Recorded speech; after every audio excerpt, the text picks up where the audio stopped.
Diam semuanya. Litwina. Iya, Bu. Share tugasmu ya. RIJKL.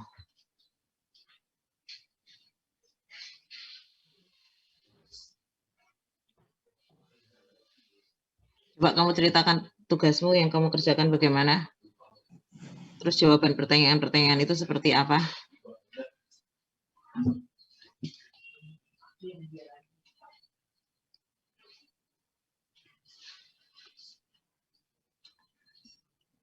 Ayo Litwina. Coba kamu ceritakan ini, kamu ngitungnya kemarin bagaimana? Tidak usah angka-angkanya dibacakan, cerita saja. Bu, suara Ibu putus-putus, Bu. Suaraku putus-putus. Litwina.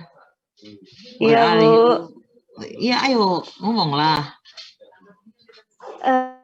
Ini saya buatnya sesuai yang kayak contoh soal yang Ibu kasih di ini, Bu, yang waktu Ibu menjelaskan minggu lalu. Ya. Sesuai yang itu aja sih, Bu. Diceritain dong, terus hasilnya bagaimana? Kan saya pengen tahu hasilnya. Kamu ngitung, saya nggak ngitung. Dimulai dari yang fase ini, fase 0,4 ini.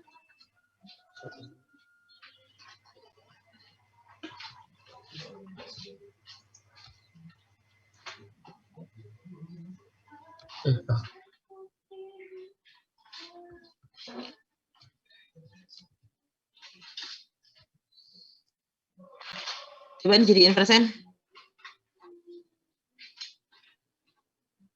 Litina. Iya, kenapa, Bu? Coba ini jadiin persen. Semuanya ini ya, Bu? Ya, ini yang apa namanya? Yang satu fase-nya 0,4 ini. Fase-nya 0,4, 1 banding 2 banding 3. Oke. Perbandingan volumenya 1 banding 2 banding 3. Cek volumenya ini aja.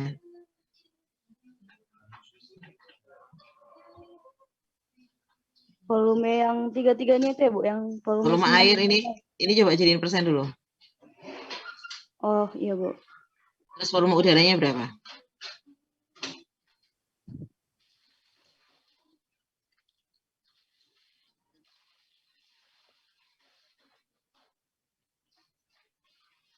Jangan dibagi ini loh ya. Dibagi 1000.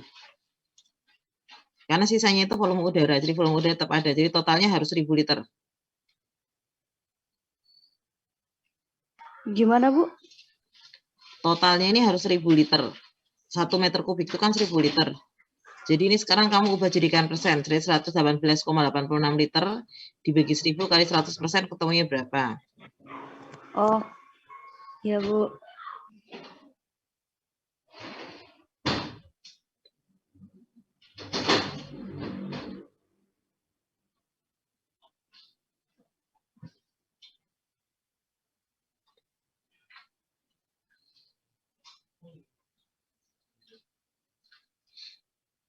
Ini sudah 11,8. Tinggal dibagi 10.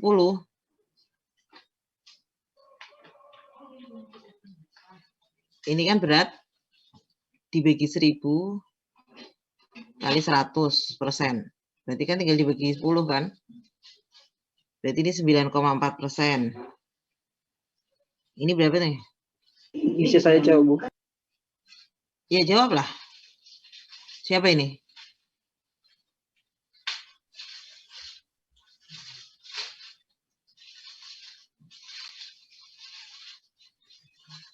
Di sini berarti 93%. Jadi di sini volume udaranya ini ya 6,27%. Ini volume udaranya. Oke. Siapa tadi yang mau ngomong tadi? Litwina dulu. Fase 0,4 pengaruh fase terhadap volume udara apa? Kenapa, Bu?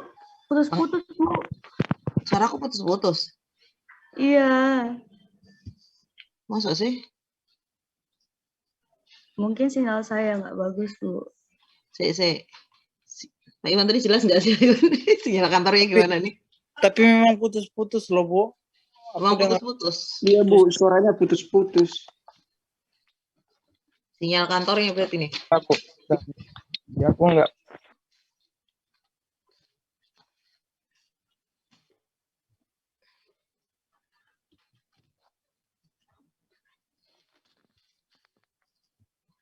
Coba Litina kamu ngomong jelaskan dulu. Kalau Ya, semua Bu. ini kamu pada 6%, pertanyaan pertama yang gampang-gampang dulu jawab. Ini masuk beton kurus atau beton gemuk? Dari persentase semen Portlandnya. Beton khusus, Bu. Kurus, kurang dari 10%. Pokoknya kurang Iya. dari 10% anggapnya kurus, lebih dari 10% gemuk. Oke, terus di sini fase berarti 0,4 ya? Iya, Bu, 0,4. 0,4. Terus 0,5 naik nggak? 0,5.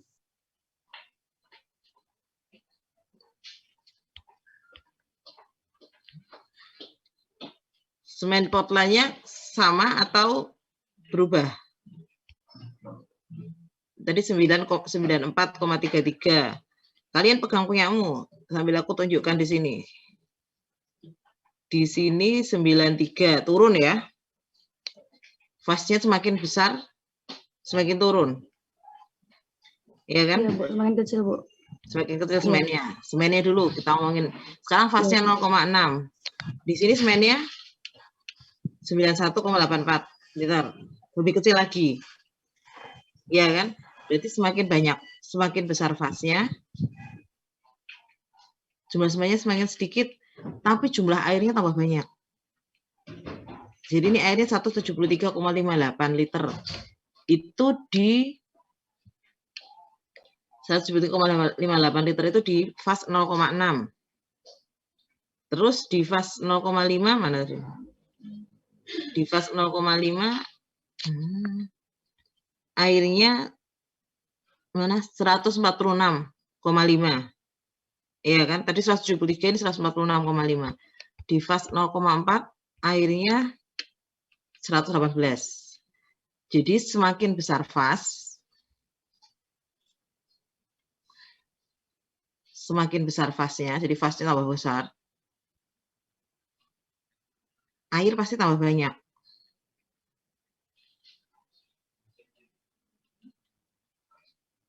Airnya tambah banyak. Semennya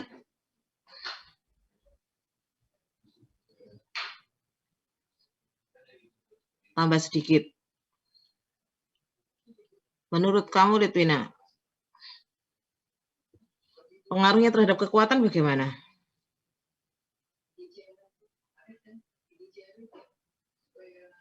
Gimana, Bu? Semakin besar fase, dari hasil tulisanmu ini airnya tambah banyak, ya kan? Semennya tambah sedikit. Dari segi kekuatan seperti apa? Dari segi kekuatan betonnya.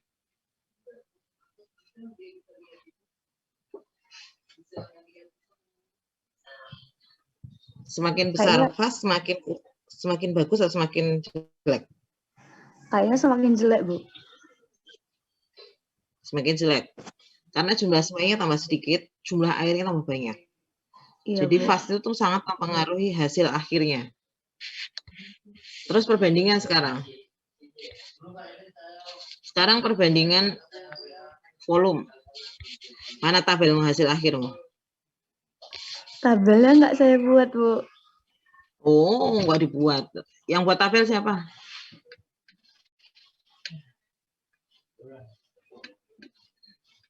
Siapa volunteer?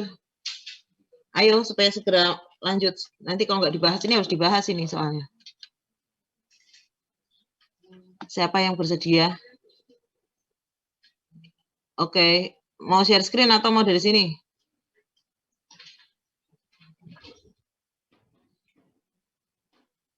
Dari sini?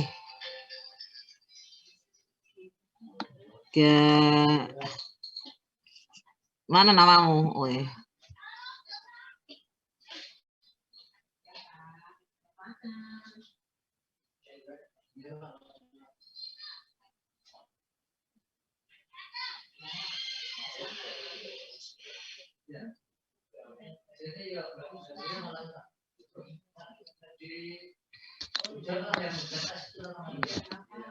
Ya.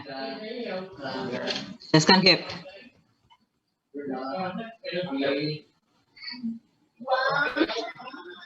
Ya, terserah kamu gimana pertanyaan aku. Bagaimana?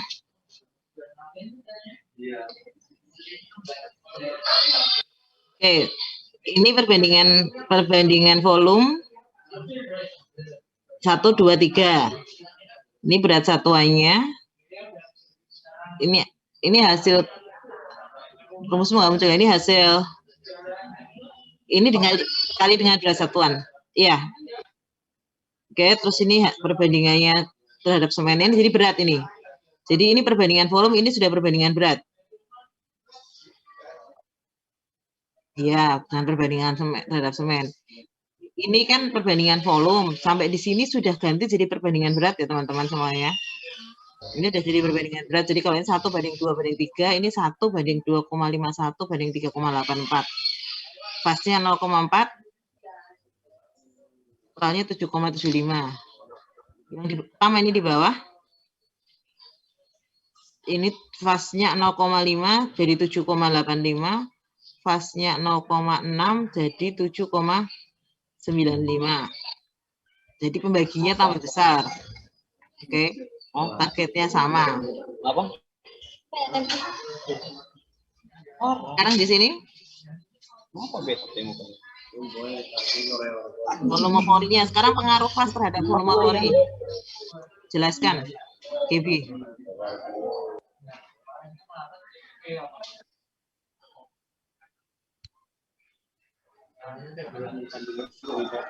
Jadi, nah sekarang semakin why? Kenapa? Kenapa semakin besar fas, semakin kecil volume porinya. Terus semakin besar, semakin kecil fas, semakin besar volume porinya.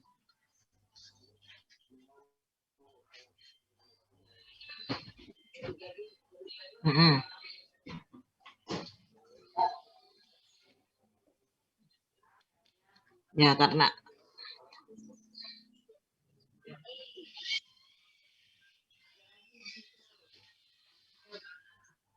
volume porinya semakin kecil. Kalau volume pori semakin kecil berarti kan harusnya semakin padat kan?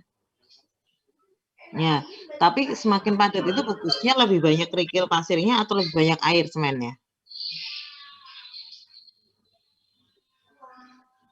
Kepadatan didapat lebih banyak dari kerikil pasir atau dari air semennya. Ini kamu lihat di sini, yang di sini. Teman-teman semuanya lihat di sini. Ini hasil hitungan yang kalian kerjakan ya. Di sini pasirnya 29%. Di sini 43% kerikilnya. Totalnya berapa ini jadinya? Total volume agregatnya. 72 ya. Di sini sekitar 72%. Di bawah. Volume agregatnya nambah atau tetap? Tetap. Coba dihitung. Ini loh, total volume agregat. Kan kemarin saya tanya persen volume total volume agregat. Ini volume agregat totalnya berapa di sini?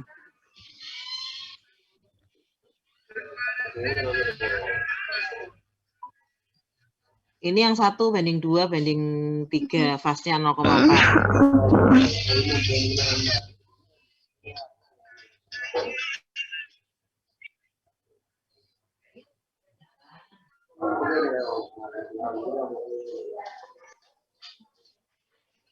Hah? Agregat.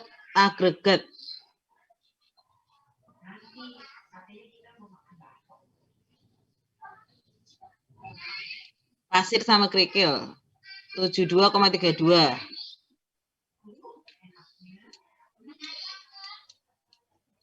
Ini 72,32.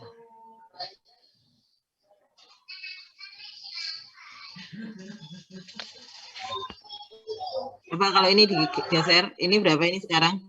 Yang ini 28,63 tambah 42,77.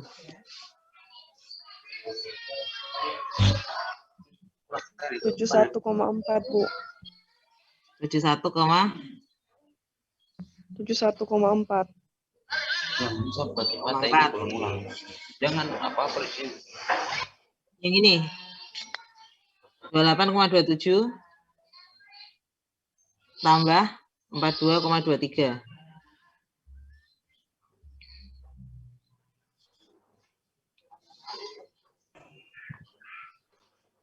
70,5. Ini ke sini turun ya. Jadi kepadatannya bertambah, seolah-olah volume porinya tambah kecil, iya kan? Tapi proporsi agregatnya itu turun. Jadi itu yang memenuhi itu bukan air, bukan semennya banyak, tapi airnya yang banyak. Ini airnya 17,35, di sini airnya 14,65, di sini airnya 11,87. Jadi yang memenuhi itu proporsi agregatnya berkurang, jumlah agregatnya berkurang, semennya berkurang, 9,42, 9,3, di sini 9,18. Jadi agregatnya tambah sedikit, semennya tambah sedikit, airnya tok yang tambah banyak. Jadi fase itu sangat mempengaruhi kekuatan akhir beton. Jadi meskipun sebenarnya kuat tekan itu berbanding lurus dengan kepadatan, kepadatan itu artinya volume porinya semakin kecil. Tapi yang mengisi pori-pori nggak boleh air. Jadi pori-pori itu harus diisi padatnya itu padat karena pasir dan kerikil. Bukan karena terlalu banyak air yang ada di situ. Karena kalau air yang terlalu banyak, nanti waktu kita belajar sifat beton segar, ada yang namanya bleeding nanti. Ada bleeding. Ya. Oke, sekarang pengaruh, jadi pengaruh apa tadi? Fase ya terhadap volume pori. Pertanyaan kedua apa?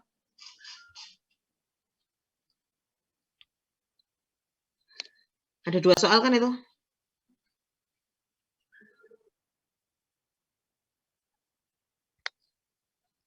Ini perbandingan volume. Kamu buat tabel lagi nggak di belakang? Yang sudah rekapitulasi.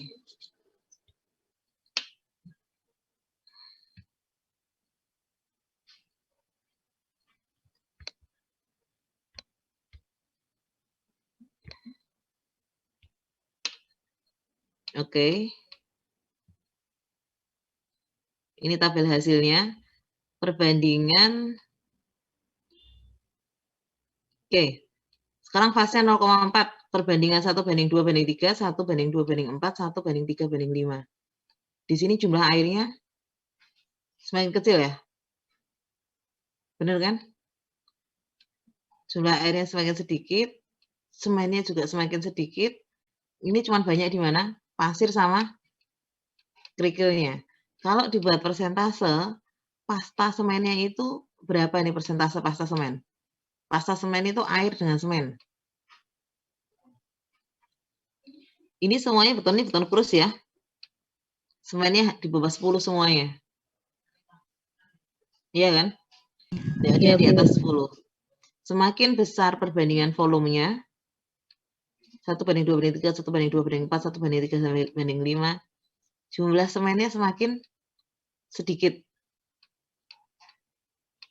Persentase semennya juga semakin kecil.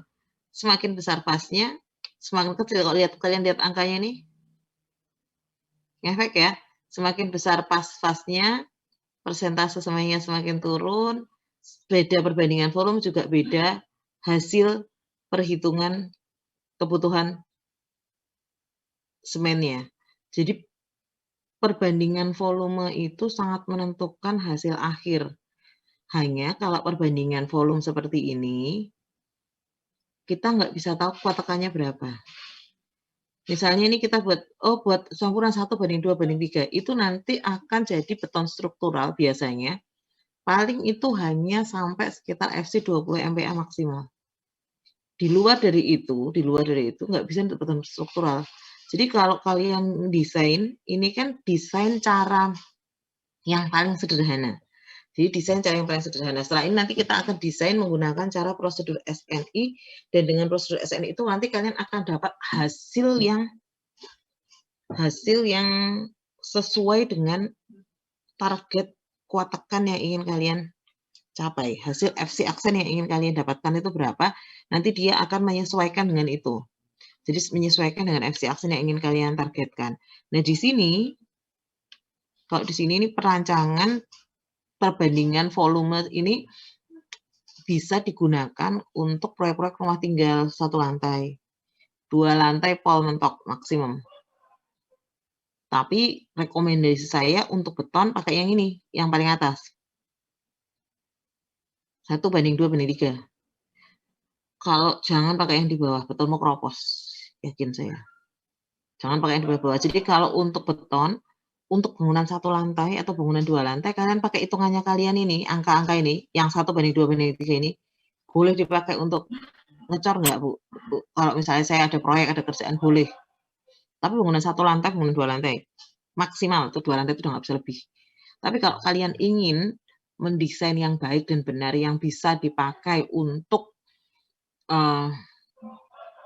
target berapapun, jadi target berapapun kuat tekan yang menjadi target kalian, kalian harus mendesain menggunakan code yang ada. Code-nya tadi sudah saya kirim di grup WA. Itu code yang terakhir yang ada yang digunakan untuk perancangan campuran beton. Sudah di-download semuanya? Sudah, Ibu. Udah, Bu. Sudah? Nah, nanti kita akan menggunakan itu untuk mendesain rancangan campuran yang benar. Jadi kalau di sini yang kita kerjakan kemarin ini kita main-main ini. Kita coba, kalau ini kenapa saya pengen kalian coba menghitung ini, karena kenyataan di proyek itu, kenyataan di lapangan, pertama mereka tidak bisa mengkonversi dari berat ke volume, dari volume ke berat. Kalau semennya pakai berat, 1 sak semen 40 kilo, harusnya yang lain juga pakai berat. Harusnya semen itu kalau di proyek, kalau kita ngomongnya di proyek ya, di lapangan, dan hanya bangunan 1 lantai, misalnya kita cuma mau ngecor kolom atau kita mau ngecor kolom praktis, loft praktis, balok ring yang praktis, yang di bangunan 1 lantai, yang penting dia kuat, yang penting dia bagus, dia punya beton yang bagus. Perhitungan di lapangan itu lebih cocok kalian ngitungnya pakai volume daripada kalian pakai berat. Jadi pakai berat ini kalau kalian pakai batching plan, kemudian kalian di lab, itu semuanya dalam berat, itu exact, itu lebih pasti dan itu lebih bagus hasilnya. Tapi kalau di lapangan yang kita nggak punya timbangan, masa mau nimbangin satu-satu gitu, itu lebih cocok pakai volume. Jadi semennya juga harus ditaruh di ember, bukan semennya 1 sak dituangin kemudian pasir kerikilnya yang pakai ember atau pakai keranjang. Jadi kalau semuanya pakai keranjang, semuanya dalam keranjang. Jadi 1 keranjang semen, 2 keranjang pasir, 3 keranjang kerikil. Itu baru oke. Kemudian jangan asal nambah fas, nambah air. Karena fas itu adalah faktor air dan semen, beri perbandingan berat air dan berat semen. Jadi kalau kalian asal nambah air, yang kalian lihat adalah airnya jadi banyak, pengaruhnya ini, persen airnya jadi banyak. Ini cuma 11,87, di sini jadi 14, sekian, di sini jadi 17, sekian. Sementara persentase semen dan agregatnya turun. Jadi itu nanti kalau kamu nambahin air, banyak-banyak nambahin air, kayaknya kok kental banget ya, kurang encer, tambahin banyu. Kurang encer, tambahin air, kurang encer, tambahin air. Akibatnya itu beton kalian itu tidak memiliki kekuatan yang cukup. Karena fas itu sangat-sangat mempengaruhi kekuatan beton nanti waktu kita belajar. Jadi teman-teman, ini percobaan perhitungan kebutuhan material yang paling sederhana. Bisa dipakai? Bisa. Kalau kalian mau mengerjakan bangunan sederhana. Tapi kalau kalian mengerjakan bangunan yang lebih kompleks, jangan pakai ini. Pakai yang tadi saya kirim di grup WA. Dan itu akan kita belajar habis ini berikutnya. Oke, ada pertanyaan dulu mengenai tugasnya kemarin sebelum saya lanjut. Kalau ada yang masih belum mengerti, supaya saya tidak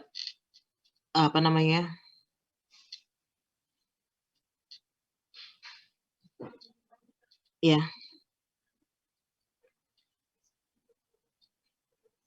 Ya.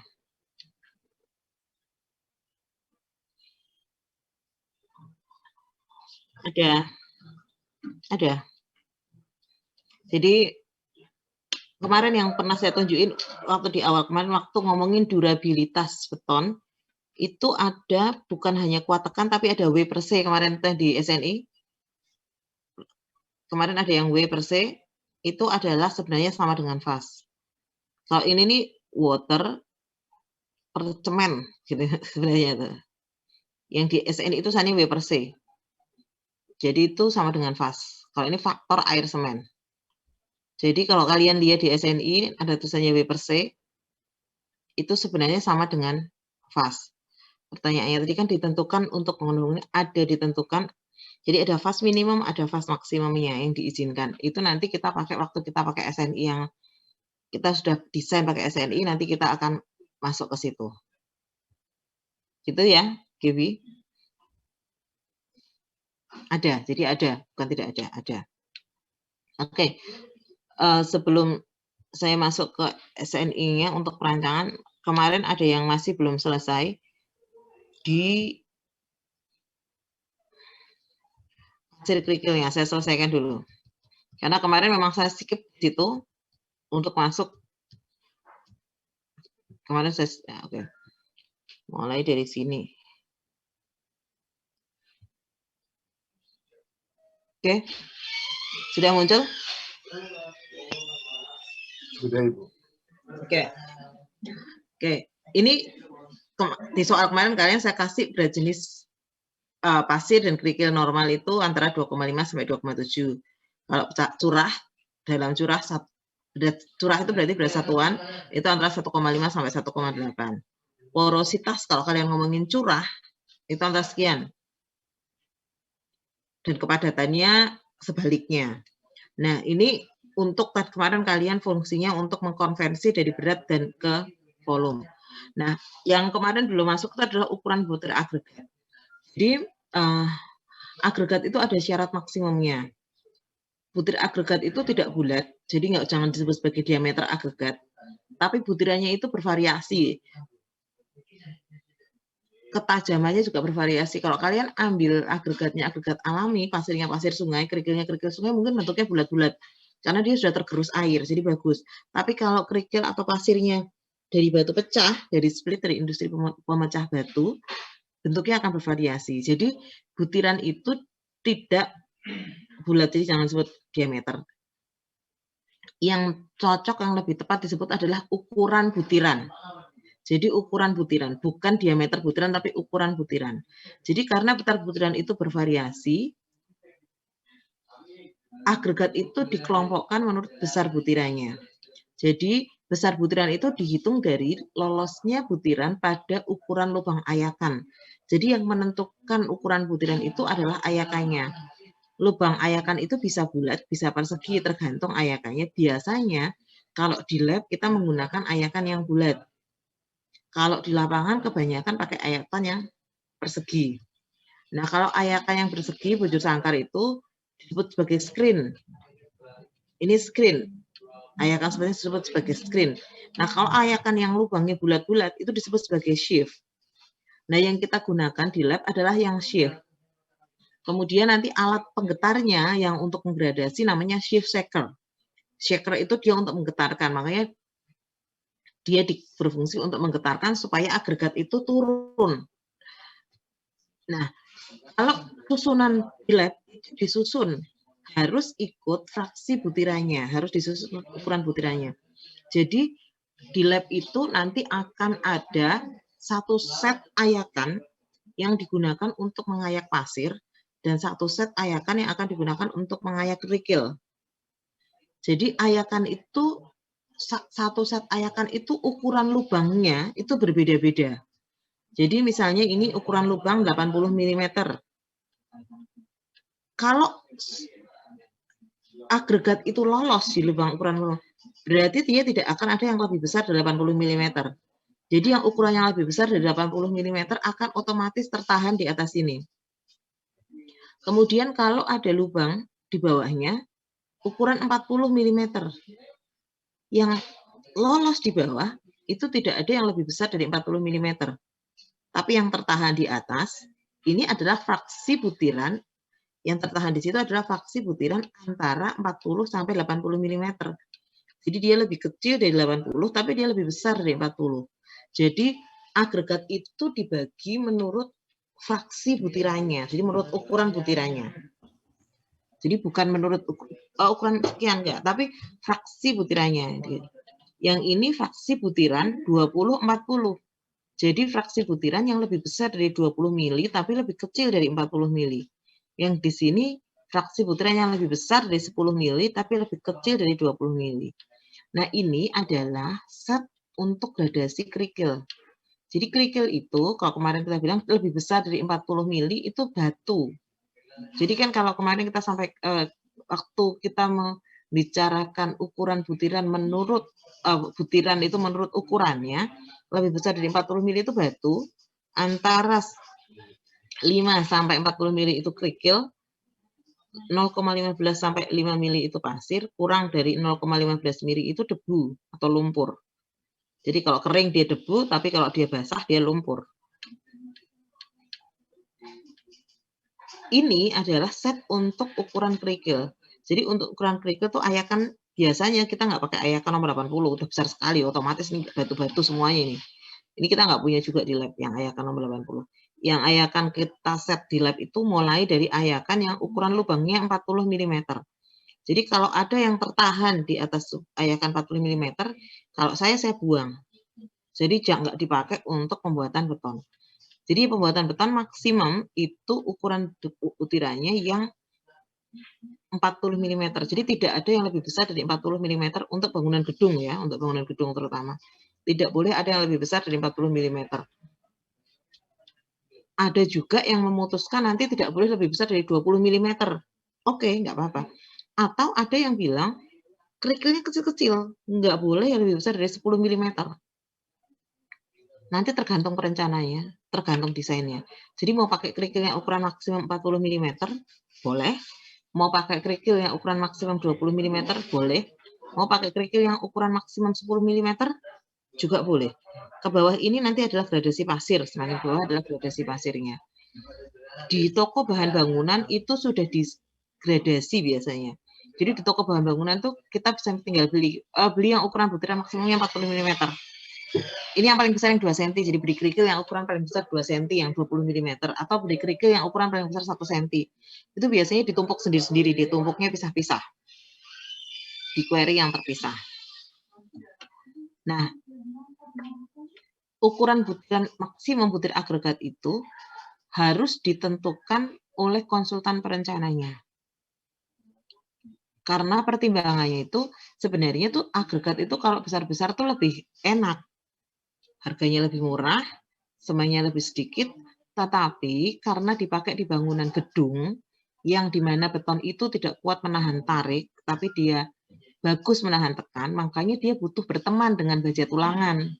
Nah, besok kalau di perencanaan struktur beton, di mata kuliah struktur beton, kalian harus menghitung berapa jumlah besi tulangan yang dibutuhkan oleh struktur beton itu untuk dia kuat menahan beban tarik yang terjadi. Kalian harus menentukan jumlah tulangannya, kalian harus menentukan diameter tulangannya. Akibatnya, jumlah tulangan itu ada jaraknya. Contohnya, misalnya saya punya seperti ini, ukuran penampangnya, kemudian ini sengkangnya, kemudian di sini saya punya tulangan banyak. Untuk saya menentukan berapa ukuran butir agregat yang bisa saya gunakan, saya harus memastikan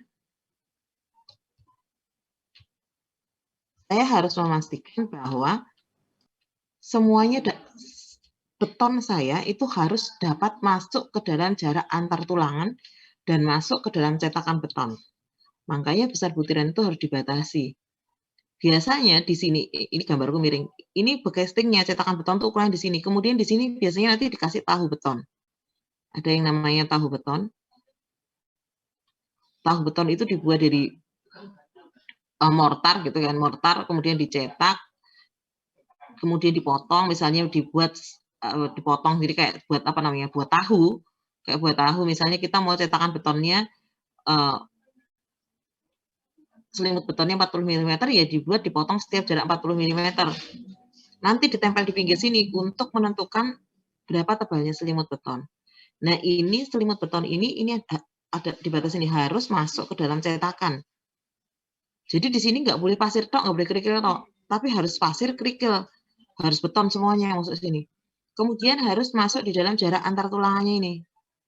Makanya jarak antar tulangan ini harus, karena kalian nanti di mata kuliah struktur beton kalian ngitung jumlah besinya, di teknologi beton kalian perencanaan betonnya, dia harus kompak. Berapakah jarak antar tulangannya supaya nanti kalian menentukan ukuran agregat maksimum yang bisa masuk. Nah, ini syaratnya. Jadi ukuran agregat maksimum itu dibatasi 3/4 jarak bersih antar tulangan. Jadi 3/4 jarak bersih antar tulangan. Misalnya nih, ini ukurannya 300 mili, 30 cm. Yang ini tingginya 40 mili. Jadi ini balok 30-40. Jadi balok lebarnya 300 mili, tingginya 40. Kalau misalnya di sini nanti pakai sengkang, perencanaan yang sengkangnya pakai diameter 10. Kemudian tulangan ini pakai diameter 16. Jumlahnya 4. Ada 4 tulangan di sini.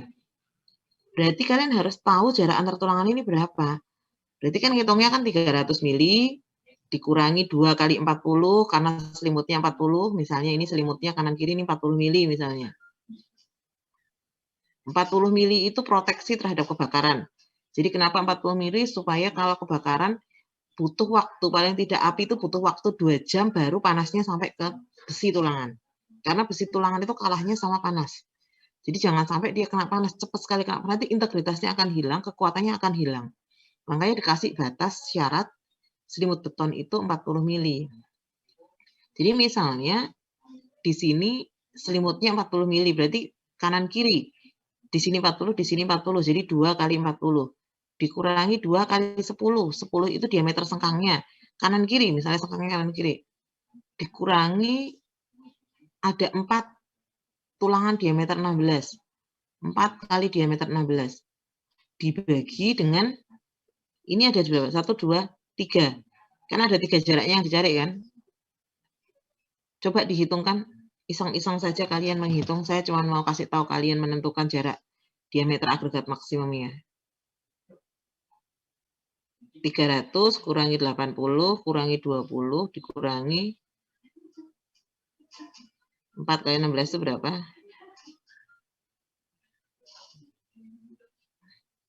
136 dibagi 3. Ketemunya ini 45,33 mm. Tadi syarat buktiran agregat tidak boleh. Syaratnya apa tadi? Harus lebih kecil dari 3/4 jarak bersih antar tulangan. Ini jarak bersih antar tulangannya.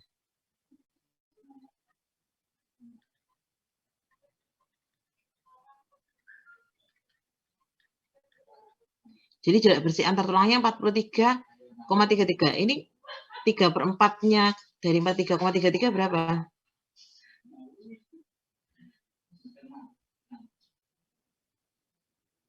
45,33 kali 3/4. Ini 34 mm.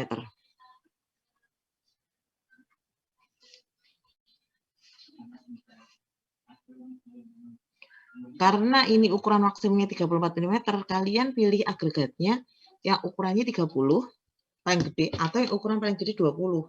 Nah, yang di SNI itu nggak ada prosedur perhitungan ukuran paling besar 30. Jadi yang ada di SNI itu prosedur perhitungan ukuran butiran maksimum 40 mili, ukuran butiran maksimum 20 mili, dan ukuran butiran maksimum 30 mili. Jadi kita ngomongin kasus balok ini, kasus balok beton ini, kalau persyaratan pertama, jarak bersih antar agregat itu kita temukan agregat maksimumnya harus 34 mili. Persyaratan kedua, kalau di situ untuk ngecor plat lantai nanti. Misalnya di sini plat lantai. Plat lantainya 120 mili tebalnya. Di situ syaratnya apa? Sepertiga dari tebal plat. Sepertiga dari tebal plat itu berapa? Kalau 120 sepertiganya 40 mm. Ya kan? Syarat keduanya. Syarat ketiganya, 1/5 jarak terkecil bidang samping cetakan. Bidang samping cetakan itu ini. Kalau ini selimutnya 40 mili, seperlimanya 40 berapa? 8 mm.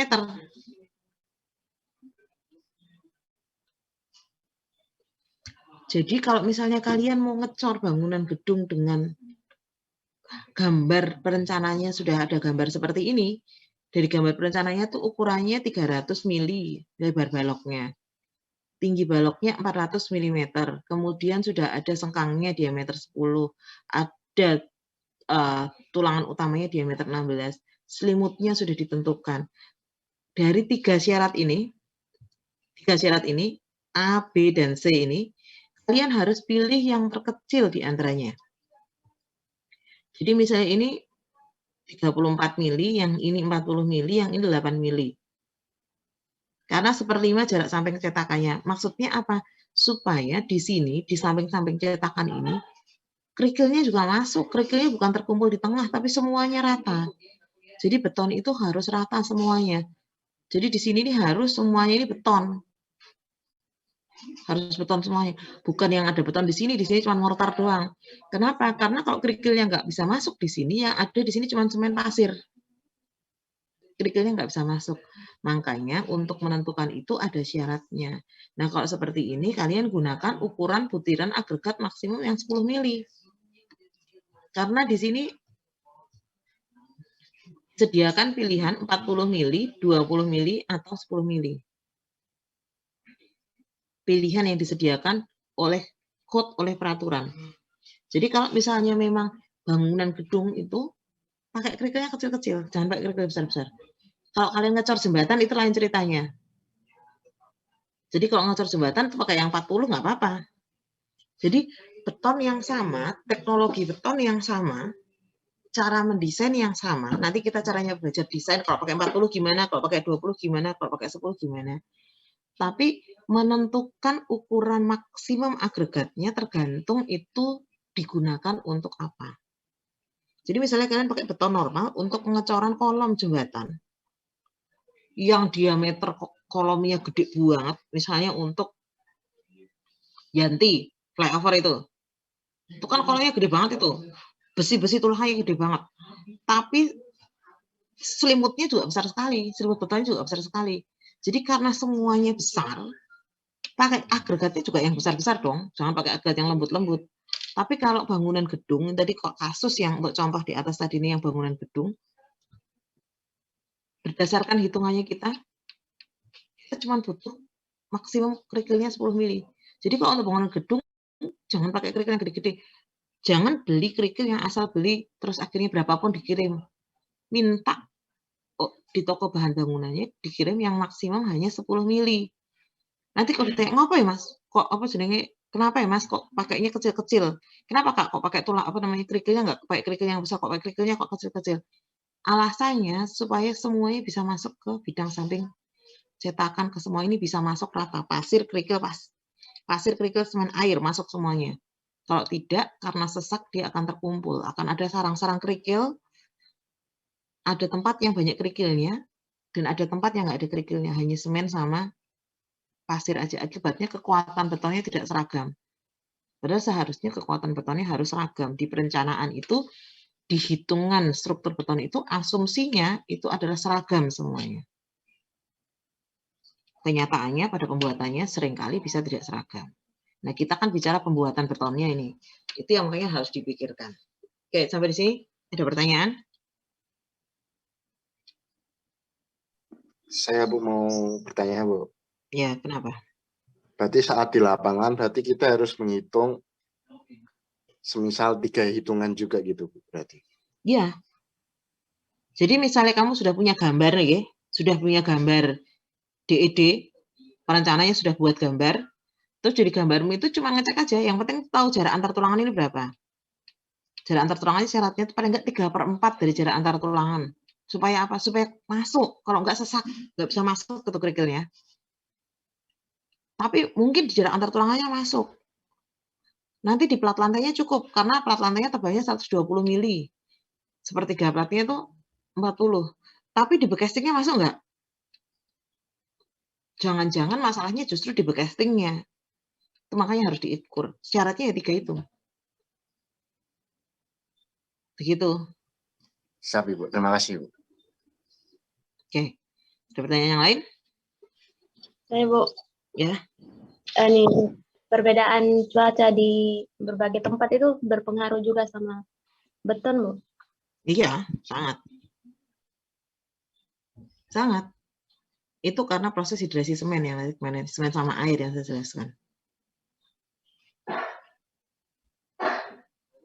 Makanya nanti caranya ngecor gimana supaya betonnya bagus. Jangan ngecor siang-siang pas panas matahari bersinar terang. Kalau terpaksanya ngecor siang pas panas sekali harus ditutup, harus pakai terpal. Supaya paling tidak panasnya berkurang. Karena pengecoran itu juga menimbulkan panas. Supaya apa? Supaya nggak retak, supaya nggak besar susut pengerasannya. Jadi banyak faktor yang harus dipikirkan waktu mau mengecor beton itu.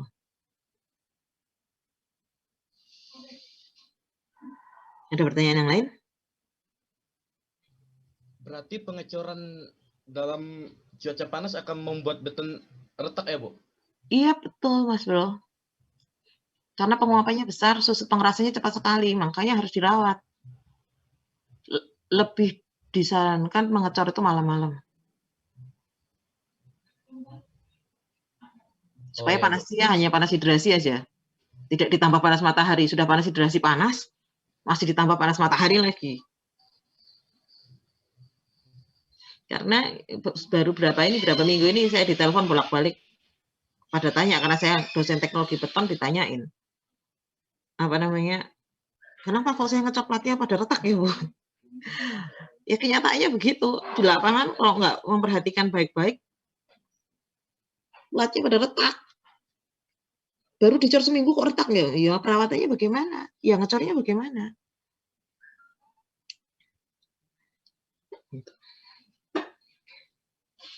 Oke? Ya Bu, makasih Bu. Oke. Lanjut ya. Oke, ini disediakan pilihan ini ya. Berarti pilihannya hanya ini loh. Hanya 40, 20, 10, nggak ada 30. Jadi kalau nanti ada yang dapatnya 30 gitu, ya jangan pakai yang 30, turun. Misalnya yang terkecil, di sini ketemu yang paling kecil 30 misalnya. Terus kok nggak ada 30 Bu? Ya jangan dipaksain pakai 40. Pilihnya yang 20. Jadi disediakannya hanya 40, 20, dan 10. Kecuali digunakan untuk beton massa. Beton massa itu untuk pengecoran bendungan, untuk pengecoran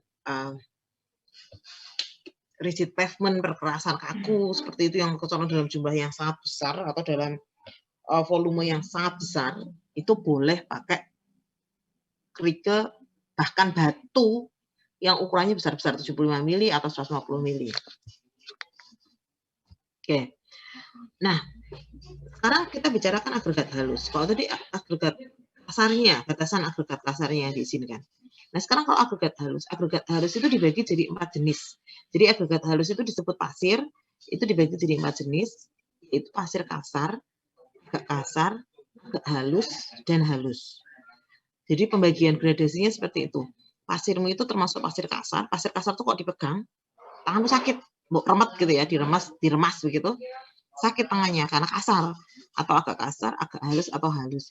Nah, tapi kita bukan mendasarkan pada pegangan tangan kita, tapi kita mendasarkan pada gradasi butiran yang didapatkan dari set ayakan yang sudah tersedia di laboratorium. Jadi set ayakannya itu ada tersedia dan kalian harus menyusun berdasarkan set ayakan itu untuk bisa dapatkan gradasinya kasar, agak halus, dan halus. Jadi ada 4 gradasi. Oke. Nah, ini ukuran set ayakannya. Jadi untuk ayakan pasir paling besar tuh 4,8. Jadi kalau misalnya yang 10 tadi, misalnya contoh di lapangan tadi, kita dapat ukuran kerikilnya paling besar 10, ya ayakannya mulai di lubang 10. Kalau kerikilnya mau dimasukkan. Tapi kalau pasirnya tok, kita mulainya dari 4,8. Jadi ukuran setnya itu 4,8, setengahnya 2,4, setengahnya lagi 1,2, setengahnya lagi 0,6, setengahnya lagi 0,3, setengahnya lagi 0,15. Ini ukuran lubang ayakan yang ada di lab. Jadi ukuran lubang ayakan yang di bawahnya itu setengah dari ukuran lubang ayakan yang ada di atasnya. Di bawahnya ini ukuran lubangnya setengahnya dari yang di atasnya. Yang di bawahnya ini setengahnya dari yang di atasnya, ukuran lubang di bawahnya setengahnya lagi, ukuran lubang di bawahnya setengah lagi.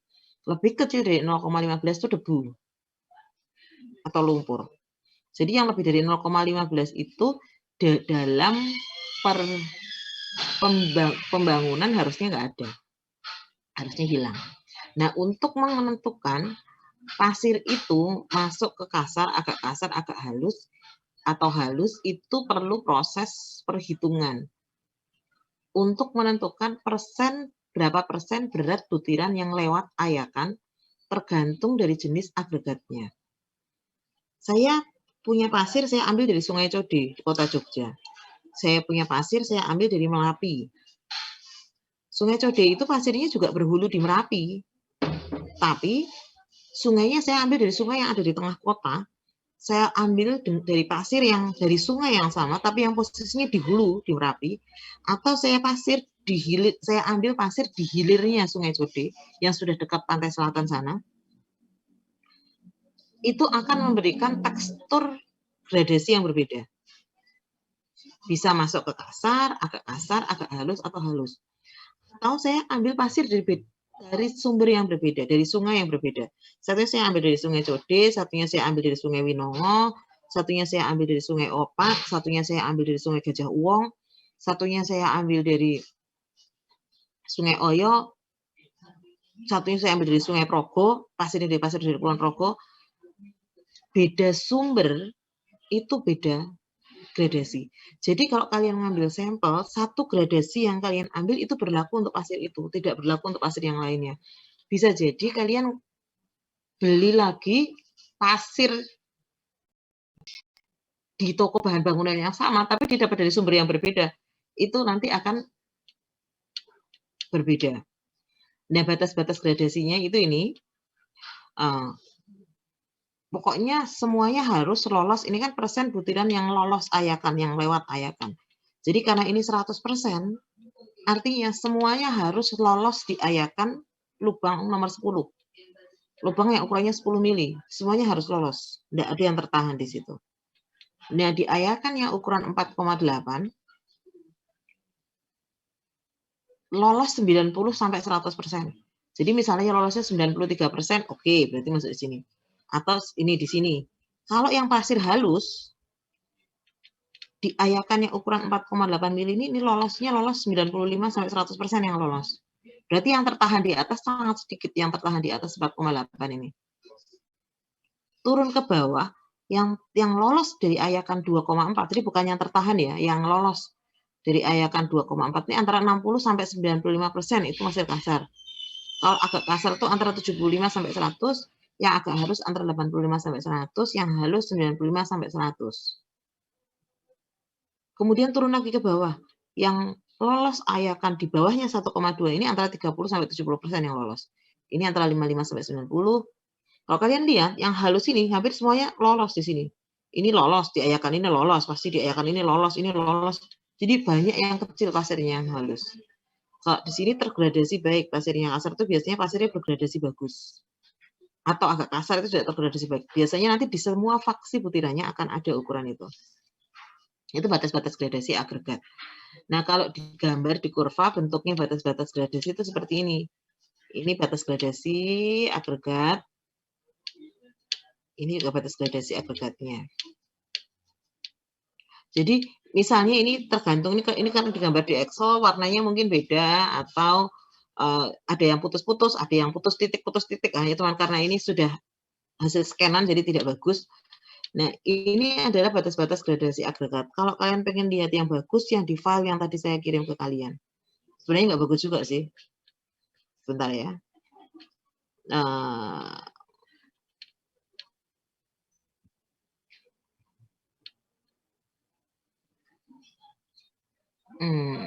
Di mana itu? Ini yang tadi saya share ke kalian, kalian bisa lihat di halaman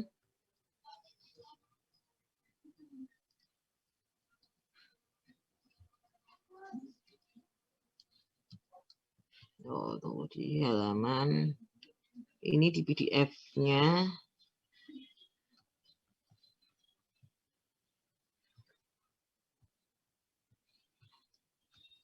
Oke, mulai dari sini. Ini dipisah-pisah kalau di gambarnya kalian. Di sini grafik 3 ini batas gradasi pasir kasar nomor 1. Jadi pasir nomor 1 kasar batas gradasinya ini. Di grafik di bawahnya nih, di grafik 4 ini batas gradasi pasir yang sedang, yang nomor 2 agak kasar. Di bawahnya ini grafik 5 itu gradasi pasir yang agak halus, ini nomor 3. Di bawahnya lagi ini gradasi grafik 6 itu adalah batas gradasi pasir yang dalam daerah nomor 4. Itu adalah pasir halus. Nah, kalau yang di PowerPoint saya tadi, ini gambarnya dijadikan satu. Jadi gambarnya dijadikan satu. Nah, kalau pengen jelas pakai yang di buku yang di file yang tadi saya kasih, kalian itu nggak dicampur. Ini kan gambarnya dicampur, jadi tumpuk-tumpuk. Jadi kalian bingung. Ini batas yang mana sih, batas yang mana, batas yang mana. Jadi, sorry, saya salah.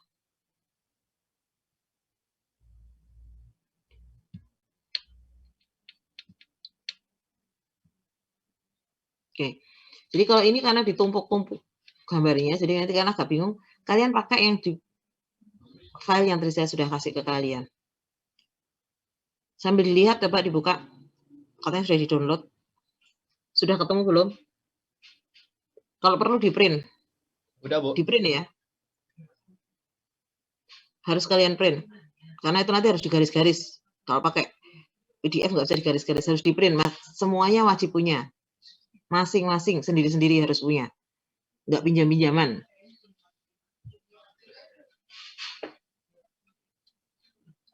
Sudah dibuka? Ada? Ketemu? Udah, Bu. Sudah, Bu. Oke. Ya. Nanti kalian print ya, itu harus di-print karena harus dihitung nanti itu dipakai untuk alat untuk menghitungnya kalian. Jadi kalian nggak boleh nggak punya. Oke, agregat kasar itu tadi ada yang ukurannya tersedia 40, ada yang 20, ada yang 10. Nah, batasnya itu gradasinya ada di bawahnya tadi. Tadi kan di gambar kalian tuh kan tadi di atas kan pasir. Di bawahnya ada agregat kasar, kemudian di bawahnya lagi nanti ada agregat campuran. Jadi ada pasir, ada agregat kasar, ada agregat campuran. Nah, ini gradasi agregat campuran. Gradasi agregat campuran itu merupakan campuran antara agregat kasar dan agregat halus. Diharapkan terjadi susunan butiran yang padat, rapat, mampat. Jadi tadi yang saya tanya sama GB di awal, kepadatan beton itu fasnya naik, volume porinya mengecil, tapi pori-pori itu diisi sama air semen dan padahal nggak boleh begitu. Yang boleh adalah kepadatan itu diisi sama pasir dan kerikil. Makanya itu harus dibuat gradasi agregat campuran antara gradasi agregat kasar yaitu kerikil dan gradasi agregat halus yaitu pasir. Supaya terjadi susunan butiran itu yang padat, rapat, mampat. Supaya butiran kecil itu mengisi rongga di antara butiran yang besar. Sehingga pori antar butirannya sedikit, volume porinya kecil. Nah, di buku yang di materi yang saya kasih kalian tadi, itu grafik 3, 4, 5, 6 itu grafik gradasi pasir, nanti 7, 8 gradasi kerikil, kemudian akan ada gradasi agregat campuran. Jadi agregat campuran diharapkan masuk ke gradasi yang seperti ini. Ini gradasi agregat campuran 40 mm ukuran maksimumnya. Kerikilnya paling besar 40 mm. Di bawahnya ada gradasi agregat campuran dengan ukuran butir maksimum 30 mm. Ada gradasi agregat campuran di bawahnya lagi. Nah, itu gradasinya. Nanti kita belajar gimana caranya menggambar. Kalian tahu dulu gradasinya. Caranya menghitung, kalian tahu dulu gradasinya. Kemudian nanti akan ada gradasi khusus. Ada yang namanya gradasi selah. Seharusnya gambarnya itu bentuknya seperti ini kita maunya. Kurva itu kita maunya seperti ini. Jadi semua ukuran butiran itu ada. Tapi kalau gradasi selah, yang ini hilang. Jadi ada satu faksi misalnya antara 2,6 ke misalnya antara 1,3 ke 2,6. Ini ukuran 1,3 mili ke 2,6 mili. Ini 0. Nggak ada. Jadi bentuknya kayak gini nih. Jadi gradasi yang di sini ada, yang ini ada, yang ini ada, tapi ini hilang. Jadi ada satu faksi agregat yang tidak ada. Ada juga yang disebut sebagai gradasi seragam. Gradasi seragam itu yang di sini kosong, nggak ada pasirnya. Di sini nggak ada, semuanya ukurannya sama. Hanya antara 1,3 sampai 2,6 misalnya. Nah, kalau gradasi seragam itu tidak disarankan untuk beton normal, gradasi sela juga tidak disarankan untuk beton normal. Jadi dua-dua gradasi khusus ini itu tidak disarankan untuk beton normal. Tapi nanti kalau ada beton khusus, nanti kita belajar beton-beton khusus yang memang mensyaratkan gradasi seragam bisa dipakai. Contohnya untuk beton non pasir itu minta kerikil non pasir tanpa pasir, tapi menggunakan kerikil dengan gradasi seragam. Jadi ada nanti memang yang diminta seperti itu. Kemudian saya jelaskan dulu, ada satu indeks yang mengukur kehalusan butiran. Jadi apakah butiran itu termasuk halus atau termasuk kasar? Selain menggunakan kurva gradasi, kalian juga bisa menghitung indeks kehalusan butiran yang disebut dengan nama modulus halus butir, disingkat MHB. Jadi MHB itu adalah kesingkatan dari modulus halus butir. Nah, rata-rata agregat halus itu MHB-nya antara 1,5 sampai 3,8. Kalau agregat kasar, MHB-nya antara 6 sampai 8. Nanti ngitung MHB-nya bagaimana nanti kita belajar sama-sama. Jadi agregat halus itu antara 1,5 sampai 3,8, agregat kasar itu antara 6 sampai 8. Semakin besar MHB, semakin kasar. Jadi kalau pasir kalian MHB-nya di atas 3, itu pasir kalian pasir kasar. Semakin kecil MHB, semakin halus. Jadi semakin besar MHB, semakin kasar pasirnya, semakin kecil MHB, semakin halus. Ini juga semakin besar MHB, semakin kasar kerikilnya. Semakin kecil MHB, semakin halus kerikilnya. Oke, ini contoh cara menghitung MHB-nya. Ini agregat halus. Lolos ayakan yang 10 mili, lolos semuanya 100%. Lolos ayakan 4,8, lolos semuanya 89%. Ini persen yang lolos. Nah, kalau yang lolos berarti ada yang tertahan dong. Ini kan yang lolos saringan. Kalau 100% lolos, berarti yang tertahan di situ 0. Tapi kalau 89% yang lolos di situ, yang di atas itu ada yang tertahan 11%. Kalau yang lolos di saringan 2,4 itu 77% yang lolos, berarti ada yang tertahan 23%. Nah, modulus halus butir itu adalah jumlah persen butiran yang lolos ayakan. Jadi persen ya, nanti dalam persen. Jadi jumlah persen butiran yang lolos ayakan ini dibagi 100. Itu akan mendapatkan modulus halus butir. Jadi modulus kehalusan butiran itu didapatkan dari jumlah persen yang tertahan, bukan yang lolos. Jadi yang lolos ini, persen yang lewat ayakan, ini digunakan untuk menggambar kurva. Tapi kalau yang tertahan, ini untuk menghitung modulus halus butiran. Oke, sebelum lanjut, ada pertanyaan sampai sini?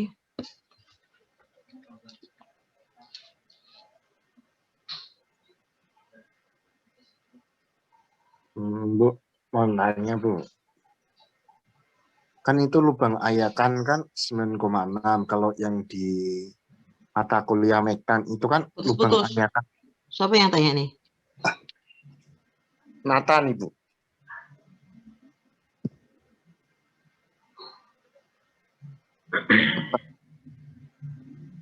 Saya mau bertanya ini, Bu. Kan kalau di pelajaran di Mektan kan lubang ayakan kan sudah ada nomor-nomornya itu, Bu.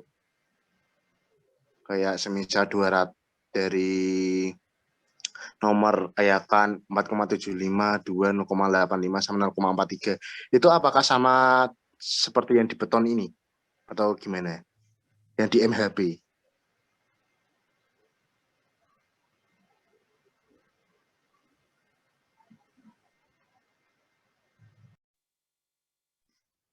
Lah,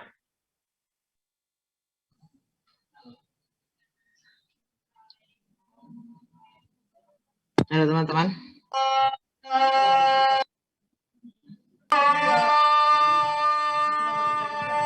Jaringanku kurang bersahabat juga. Slide-nya Tak hilang, pindah Bu. ke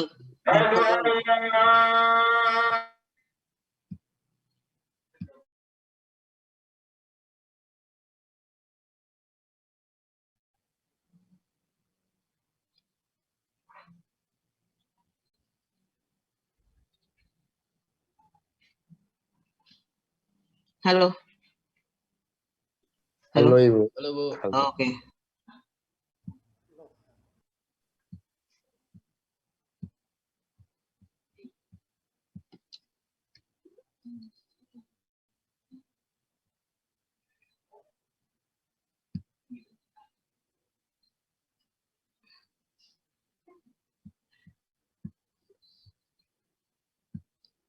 Sudah muncul belum di layar? Sudah Ibu. Kembali ke PowerPoint yang tadi atau kok nggak mau Ini gradasi agregat halus, Bu. gradasi agregat halus? Yang saya kok nggak mau di. Bukannya tadi sudah di Kalau inhabit. yang tadi modulis halus betul, Bu. Iya makanya bunyi terus, deluling, deluling.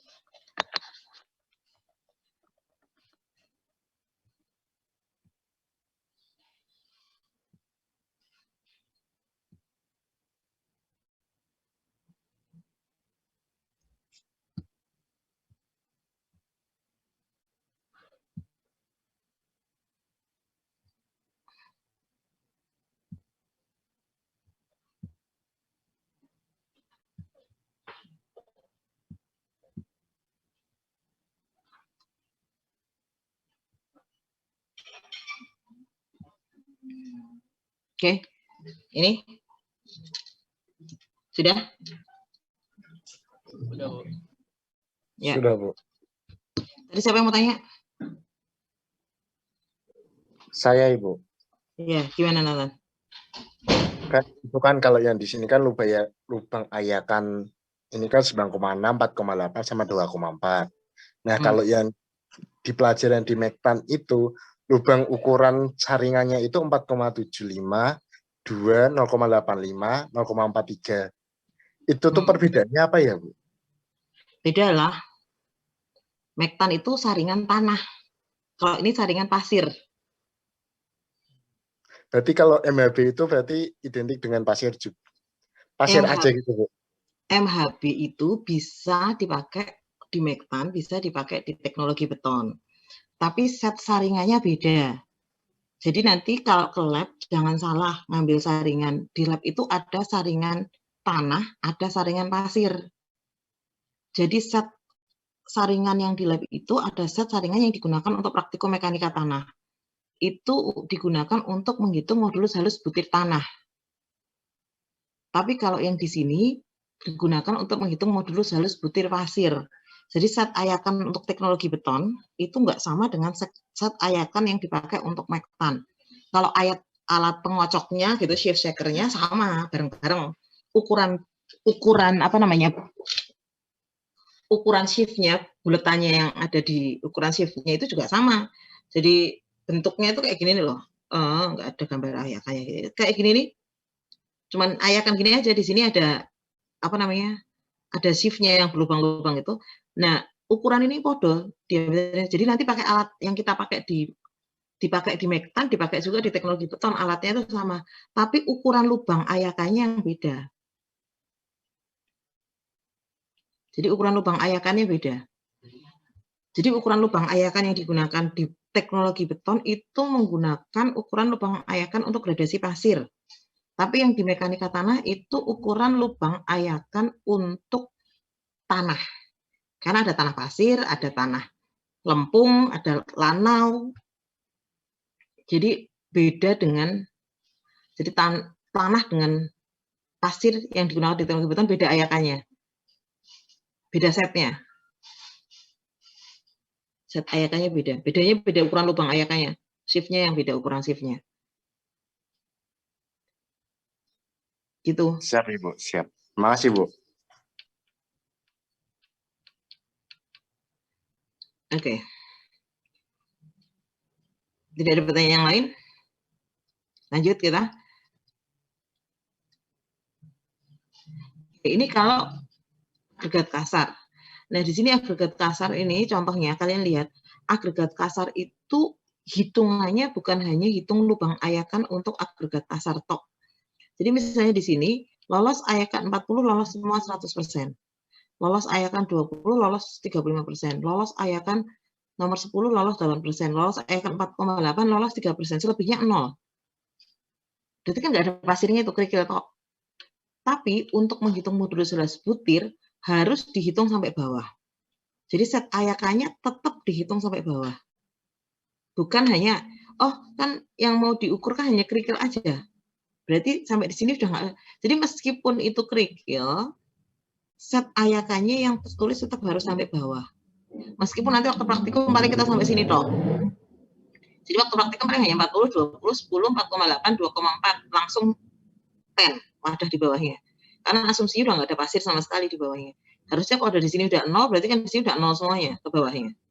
Tapi waktu kalian masukkan ke perhitungan, urutan lubang ayakan untuk pasir ini semuanya tetap harus masuk dihitung. Tidak boleh tidak dihitung. Jadi nanti waktu kalian menghitung modulus halus butirnya, besar butiran yang tertinggal, persen butiran yang tertinggal itu adalah penjumlahan dari semuanya, dari atas sampai bawah. 754, makanya dapatnya 7,54. Makanya modulus halus butir itu antara 6 sampai 8 untuk kerikil. Kalau cuma di sini kalian hitungnya di sini nggak akan nyampe 6. Karena ini 400 hilang sendiri. Jadi kalau menghitung bedanya antara menghitung modulus halus pasir sama kerikil, kalau kerikil itu menghitungnya dari ayakan kerikil yang paling besar sampai ayakan pasir yang paling kecil, itu semuanya dihitung. Tapi kalau modulus halus pasir hanya dihitung mulai dari sini ke bawah. Yang atas nggak dipakai. Gitu ya. Supaya nanti waktu kalian menghitung nggak rancu. Kebanyakan rancunya nanti waktu praktikum pada rancu. Jadi makanya harus diperhatikan baik-baik waktu kuliah supaya waktu praktikum tidak rancu. Oke. Nah, sekarang ada agregat campuran. Ada agregat campuran. Agregat campuran itu menghitungnya adalah perbandingan untuk kita menentukan perbandingan antara agregat halus dan agregat kasar. Kita harus menghitung atau menentukan MHB dari agregat campurannya. Jadi misalnya ini MHB kerikilnya, MH ini MHB pasirnya, jadi ini MHB kasar, agregat kasar, ini MH ini MHB agregat halus, MC ini adalah MHB agregat campuran. Jadi untuk menentukan, karena itu persen agregat itu kan jadi 1. Makanya tadi waktu di awal, saya tanya itu, waktu tadi di awal waktu kita mengecek tugas yang kemarin itu, saya tanya, total persentase agregatnya berapa? Karena nanti waktu kita menghitung pakai SNI, itu agregatnya dihitung gabung. Pasir kerikil dihitung jadi 1. Baru nanti kita pisah.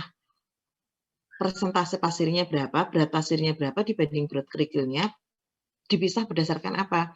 Berdasarkan modulus halus kerikil dikurangi dengan modulus halus agregat campurannya, dibandingkan dengan modulus halus agregat campurannya dikurangi dengan modulus halus pasirnya.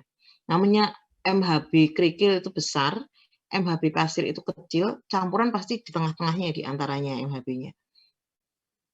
Nah, sekarang kita masuk ke hitungannya. Ini skip aja, cepat aja, bentuk butiran itu bisa bulat, pipih, panjang, tekstur permukaannya itu halus, kasar, licin, berpori, kandungan air dalam mana ini saya mau, karena kita mau ngitung MHB kerikil dan pasir, saya menjelaskan agak cepat di sini, nanti kalian baca sendiri.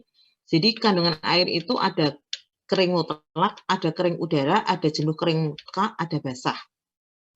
Kering mutlak itu benar-benar kering, kadar airnya 0%. Kalau kering udara itu dijemur, pasirnya kalau kering mutlak sama kering udara ini biasanya warnanya putih. Jadi kalau kalian lihat pasirnya warnanya masih hitam itu masih ada airnya. Kalau warnanya sudah putih itu kering. Tapi keringnya itu bisa kering udara, bisa kering mutlak. Terus ada pasir yang jenuh kering muka. Jenuh kering muka itu keadaan pada saat porinya itu masih ada air, tapi permukaannya kering. Jadi kalau kalian lihat warnanya masih hitam. Tapi kalau kalian pegang basah. Nggak ada. Tetap loose, lepas gitu ya, gembur. Tidak gembel, tidak lengket karena tidak ada airnya. Tapi kalau yang 4 itu basah, porinya terisi air, permukaannya juga ada air. Jadi di antara butir-butir agregat itu juga ada air, itu basah. Nah, yang mana yang bagus buat beton? Yang bagus buat beton adalah yang nomor 3. Jadi pasir yang dipakai untuk menggunakan beton itu harus pasir yang jenuh kering muka, yang SSD, Saturated Surface Dry atau JKM. Jadi kalau bahasa Indonesianya itu JKM, kalau bahasa Inggrisnya SSD. Saturated Surface Dry. Permukaannya kering, tapi dalamnya jenuh. Jadi saturated itu jenuh, dalamnya itu penuh air, tapi permukaannya kering. Luarnya kalau dipegang nggak ada airnya, gembur lepas gitu. Tapi di dalamnya sebenarnya jenuh air. Nah, bagaimana nanti kita menjadikan pasir kita itu jenuh air? Gimana kita menjadikan pasir kita itu SSD? Itu nanti praktikum, nanti kalian memastikan pasir kalian itu bisa SSD itu di mana. Itu nanti waktu praktikum. Supaya yang digunakan untuk membuat beton tuh sesuai standar. Kalau pasir diangin-anginkan biasanya, dicuci, kemudian diangin-anginkan sampai didapat kondisi SSD. Kalau kerikil, lebih ekstrim lagi. Kerikil itu direndam air semalaman, 24 jam. Jadi setelah kerikil itu bersih, direndam air 24 jam, besoknya sebelum dibuka itu harusnya dilap, dikeringkan. Kalau dilap pakai anduk. Jadi taruh di anduk, sampai kering permukaannya baru dipakai untuk ngecor beton. Tapi kalau di lapangan, siapa yang mau ngubah kerikil? Kemudian nah itu makanya itu yang harus, kalau di batching plan itu dikondisikan. Makanya kalau di batching plan itu dikondisikan. Makanya kalau pakai batching plan itu, kalau kita beli beton ready mix, yang menjamin kualitasnya itu adalah pabrik betonnya. Jadi yang menjamin kualitasnya adalah pabrik betonnya. Gimana pabrik beton itu memberikan jaminan kualitas bahwa kerikilnya itu benar-benar SSD. Pasirnya itu benar-benar SSD, itu bagaimana? Nah, ini gambarnya. Ini kering mutlak, nggak ada air sama sekali di dalam pori-porinya. Kalau kering udara, mungkin masih ada kadar air, tapi kecil kadar airnya. Kalau jenuh kering mutlak ini dalam pori-porinya pasir itu benar-benar terisi air, tapi luarnya nggak ada airnya. Kalau yang ini, dalamnya ada air, luarnya ada air, ini basah. Oke. Nah, diharapkan yang dihitung itu adalah pengembangan volume. Kalau tidak SSD. Nah, kalau kondisinya dia kering, kandungan air 0, butir pasir itu akan saling bersinggungan. Jarak antar butirannya minimum. Jadi sebenarnya pori-porinya itu lebih kecil. Tapi kalau permukaannya agak basah, sedikit di atas jenis kering muka, ada tegangan lapis, ada muka air yang menyebabkan antara pasir dengan pasir itu ada tegangan lapisannya digeser. Nah, jarak antar butirannya membesar. Jadi waktu volume totalnya jadi besar. Nah, diharapkan supaya volumenya kembali seperti semula, pada keadaan permukaan butirannya basah, butir-butir bersinggungan lagi, Bu. Supaya keadaannya kembali semula, harus menggunakan jenuh kering muka. Jadi kalau misalnya volumenya 1 meter kubik, ya volumenya 1 meter kubik. Soalnya pasir itu kalau ditambah ada airnya, dia akan lebih besar. Dan masalahnya lagi, dia akan lebih gendut gitu ya, kalau dia ada airnya, daripada kalau dia kering. Nah, masalahnya lagi, kalau pasir itu kering, dia akan mencuri air yang seharusnya digunakan oleh semen. Jadi kan, tadi kan kita menentukan faz.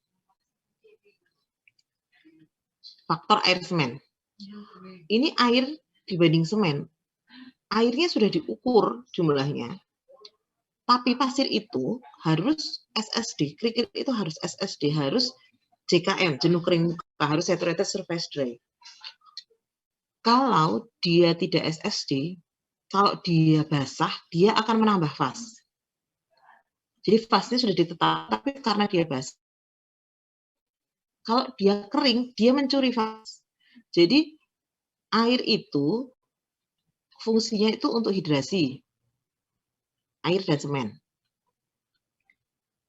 Fungsi yang kedua sebagai pelumas antar butir agregat.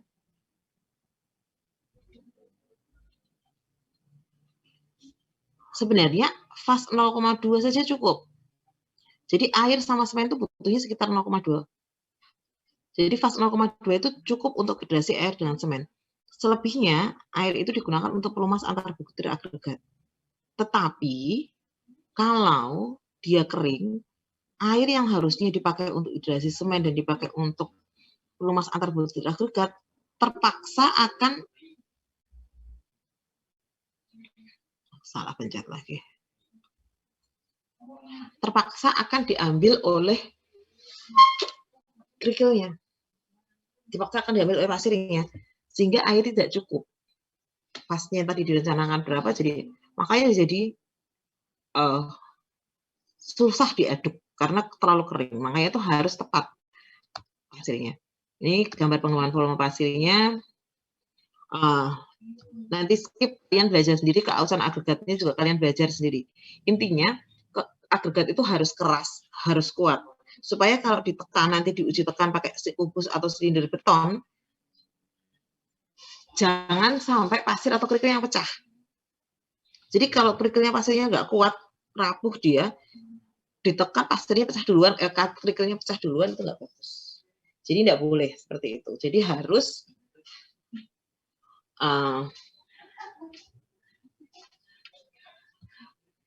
pasir kerikilnya memiliki kekerasan dan kekekalan bentuk tertentu.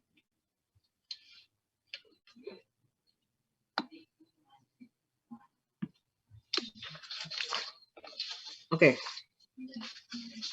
Saya mau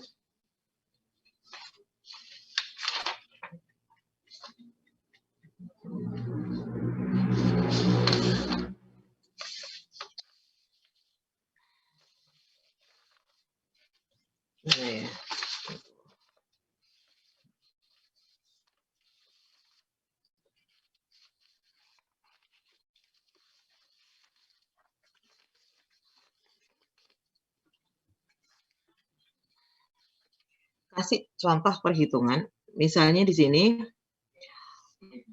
ini lubang ayakan. Satuannya dalam milimeter. Ini saya kasih berat pasir tertahan. Ini berat pasir tertahan kumulatif. Perhatikan baik-baik ini. Ini berat pasir tertahan. Ini berat pasir tertahan kumulatif sama.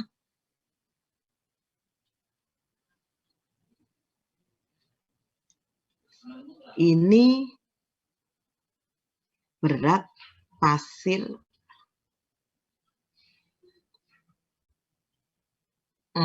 bukan berat. Sorry, salah. Ini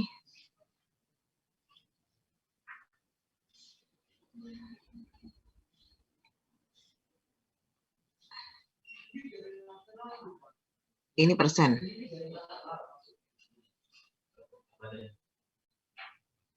Ini persen pasir lewat ayakan. Jadi di sini dalam gram, di sini dalam gram, di sini dalam persen, di sini dalam persen, di sini dalam persen.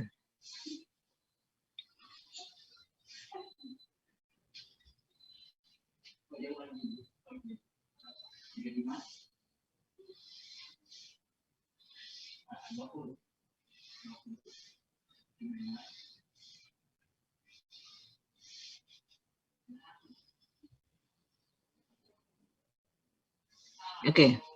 Tadi ayakan pasir dia pakai 10, 4,8, 2,4, 1,2, 0,6, 0,3, 0,15. Ini ada pen, sisanya di bawah.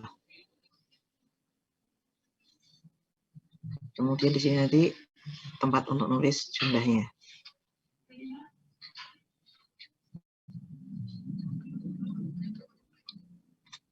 Nah, kalau praktikum, nanti kalau kalian di lab, kalian harus mengambil pasir itu yang digunakan untuk pengujian itu adalah 500 gram.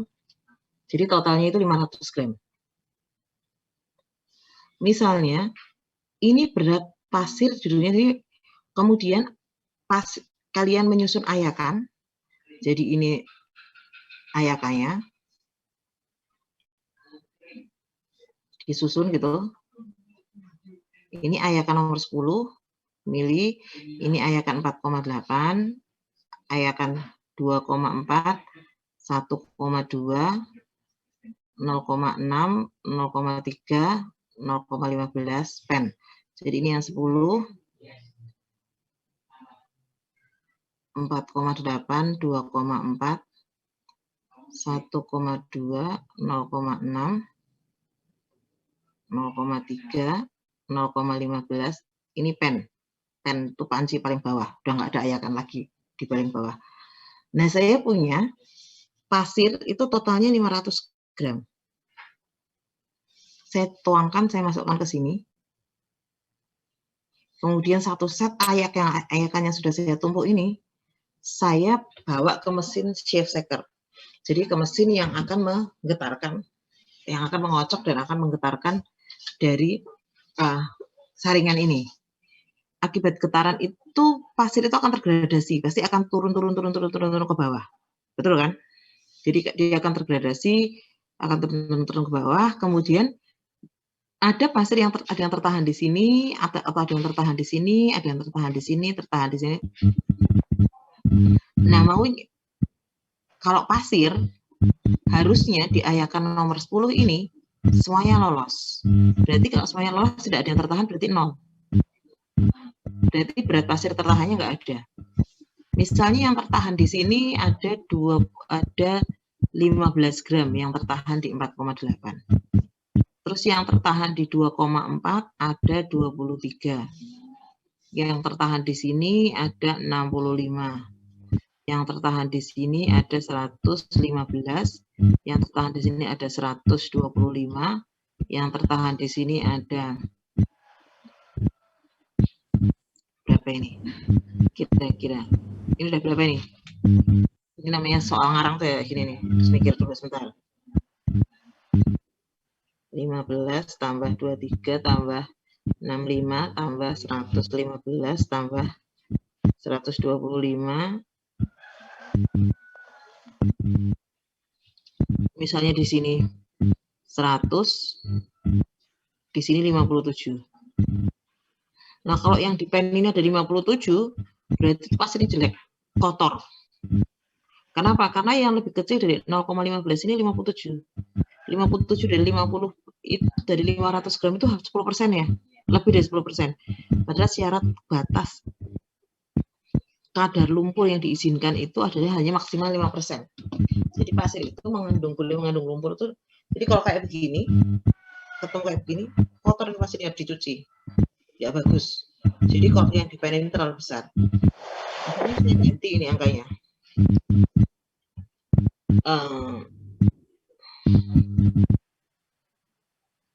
Di sini saya ganti jadi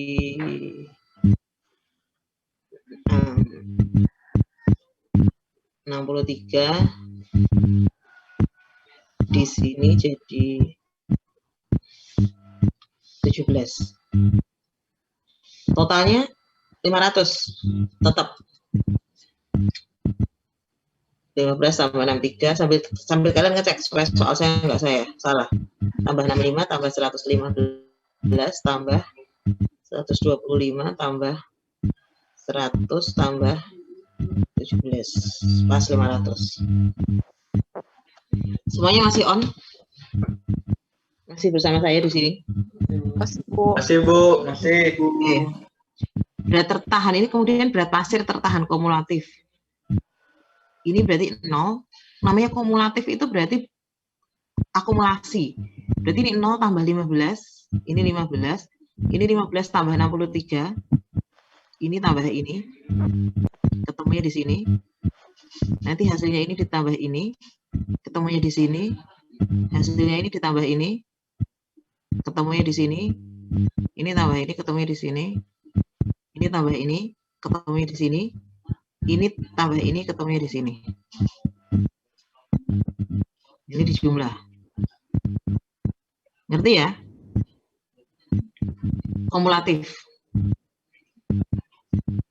Si Bu, Oke. ini tugas ya, Bu? Hah? Ini tugas ya? Iya, kamu lihat dulu. Nanti kok jadikan tugas, jadi tugas. Jangan.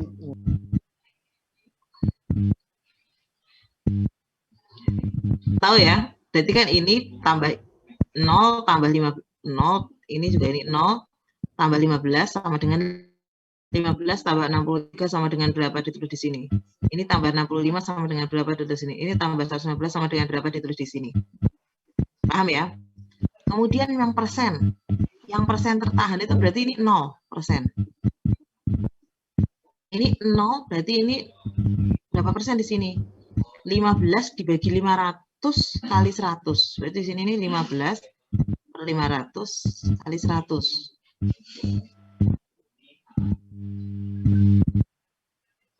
Ini ketemu berapa persen? Yang di sini 63 per 500 kali 100. Salah.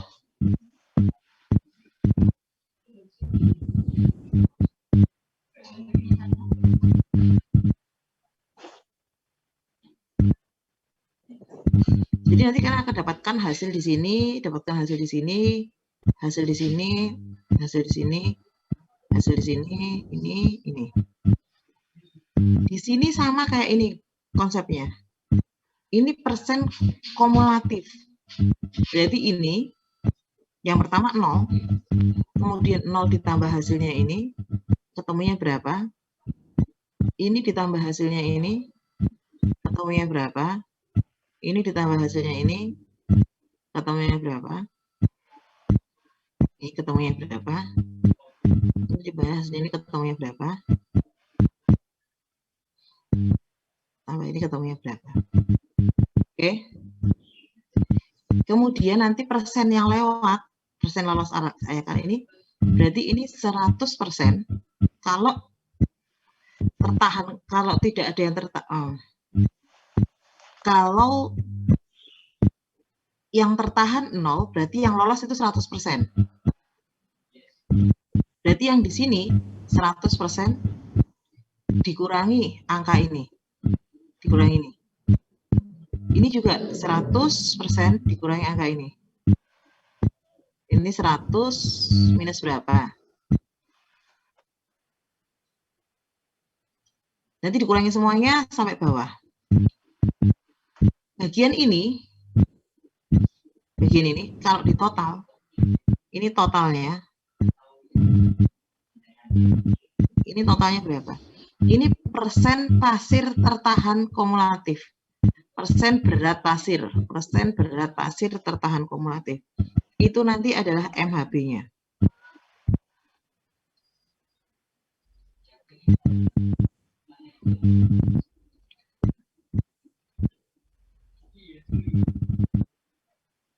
Persen berat pasir tertahan. Tulisanku tambah ambiar di bawah. Semakin ke bawah semakin ambiar. Dibagi 100. Jadi persen berat pasir tertahan kumulatif dibagi 100, nanti kalian akan dapatkan nilai MHB-nya. Kira-kira bisa melanjutkan mengisi ini? Bu, saya mau bertanya, Bu. Ya. Itu yang tulisan terakhir itu apa, Bu? Kurang jelas. Persen berat pasir tertahan kumulatif. Saya aja juga susah ngelihatnya. Ini loh, persen berat pasir tertahan kumulatif. Cuman ini di bawah nulisnya susah pakai ini, pakai drawing pad ini. Oke, siap, Ibu. Terima kasih. Sama ini dengan ini. Jadi ini total nih, persen berat pasir tertahan kumulatif. Oh, susah ini pakai drawing pad bagian-bagian bawahnya. Tangannya sekiku. Kalau di atas masih enak nulisnya.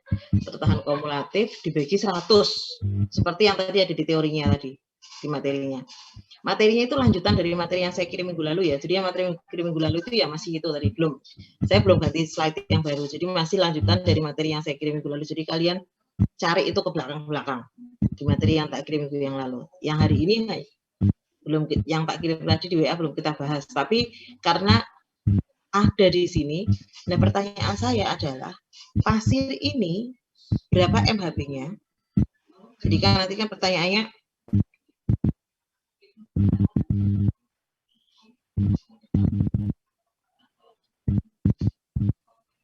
berapa MHB pasir?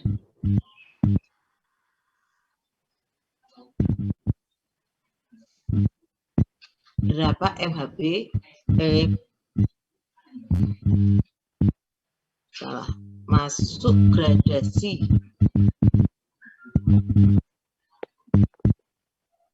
yang mana pasir ini? Masuk gradasi mana? Jadi tadi kan ada gradasi 1, 2, 3, 4. Ada gradasi kasar, agak halus, dan halus. Nah, kalian bisa pakai di buku yang tadi saya kirim di WA itu kan ada gradasi halus, ada batasnya atas bawah, bawah. Nanti tinggal di sini masuk ini berapa persen angkanya. Ketemu angkanya ini berapa persen, ini berapa persen, berapa persen, berapa persen. Kemudian masukkan di kurva gradasi, makanya saya bilang itu di print. Tapi jangan diorek-orek pakai pulpen, pakai pensil aja. Atau kalian mau buat itu di Excel, boleh. Jadi kalian mau pindahkan itu ke Excel supaya kalian bisa menghitung dengan enak. Jadi ini kalian hasilnya ini nanti berapa angka-angkanya, itu kalian masukkan ke kurva gradasi yang ada. Nanti dia masuk kemana? Ke yang 1 atau yang kedua, yang ketiga atau yang keempat. Angka hasil ngarangnya ini tadi. Ini kan hasil mengarang nih, hasil mari mengarang. Yang penting genap 500 gram.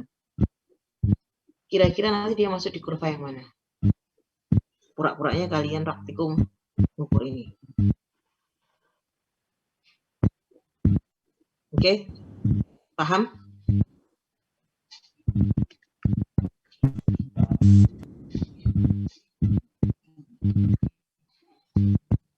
Bentar. Ada pertanyaan enggak?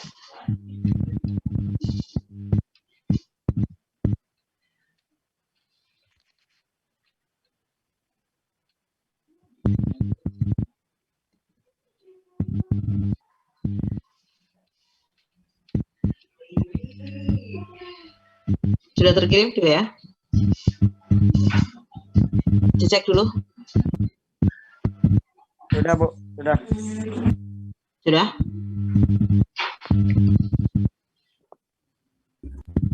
Sudah, Ibu. Oke, sip. Oke. Saya bersihkan gambarnya. Satu lagi.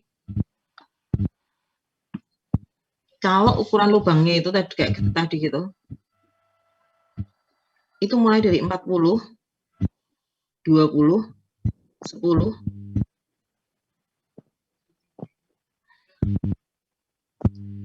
4,8, 2,4, 1,2, 0,6, 0,3, 0,15.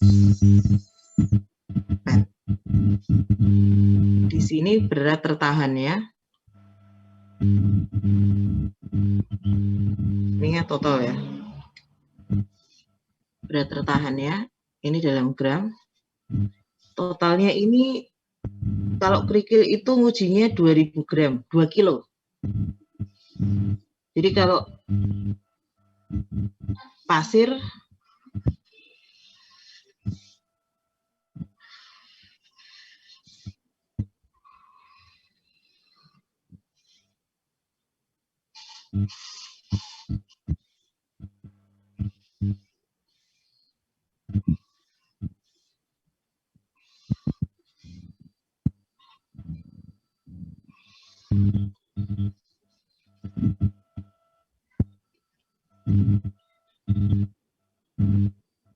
yang ini berat 1,5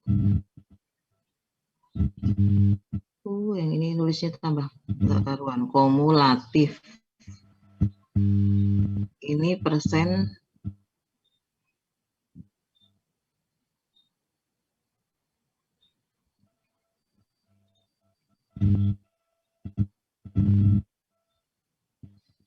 ini persen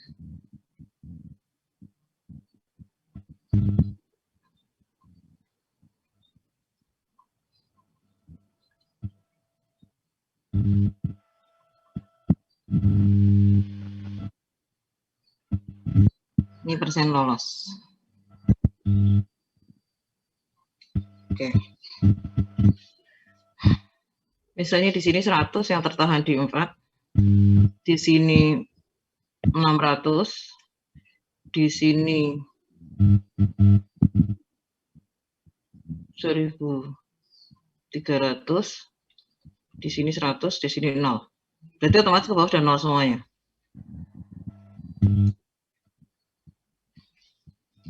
Yang dihitung adalah MHB kerikil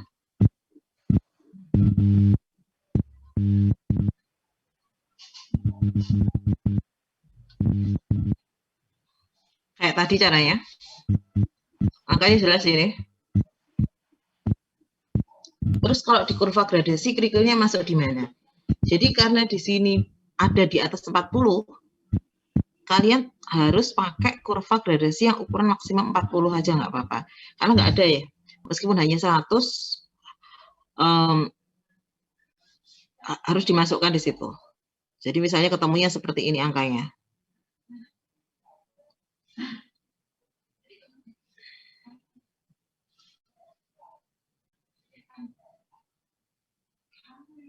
Oke, untuk yang kerikil paham?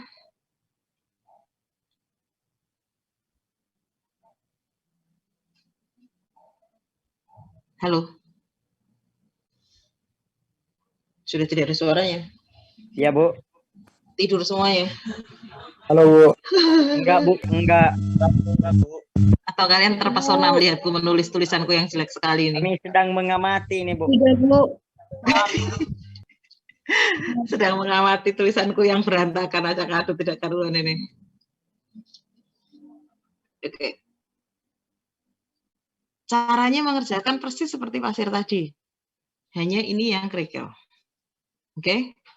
Dihitung MHB kerikilnya, masukkan di kurvanya. Pokoknya intinya ini. Kalau mau gambar kurva, pakai yang ini.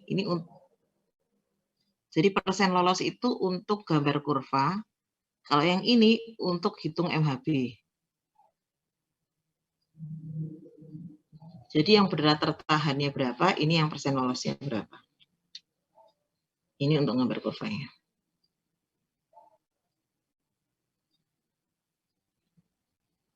Oke.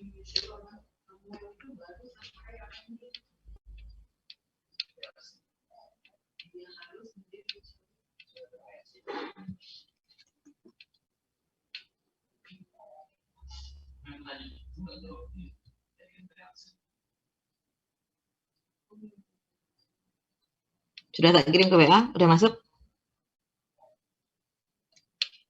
Udah, Sudah, Ibu. Bu. Sudah. Oke, kerjakan ya. Baik, Bu. Minggu depan dikumpulnya. Karena 1 minggu 1 minggu. Minggu depan dikumpulnya. Sebenarnya saya mau langsung gradasi campuran nih, tapi kayaknya nggak cukup waktunya. Jadi udah. Ini maunya MHB pasir, MHB kerikil, kemudian gradasi campuran. Gradasi campurannya besok aja. Nanti kalau ini sudah selesai, kita bisa masuk pakai SNI itu untuk kita menghitung kebutuhan bahan.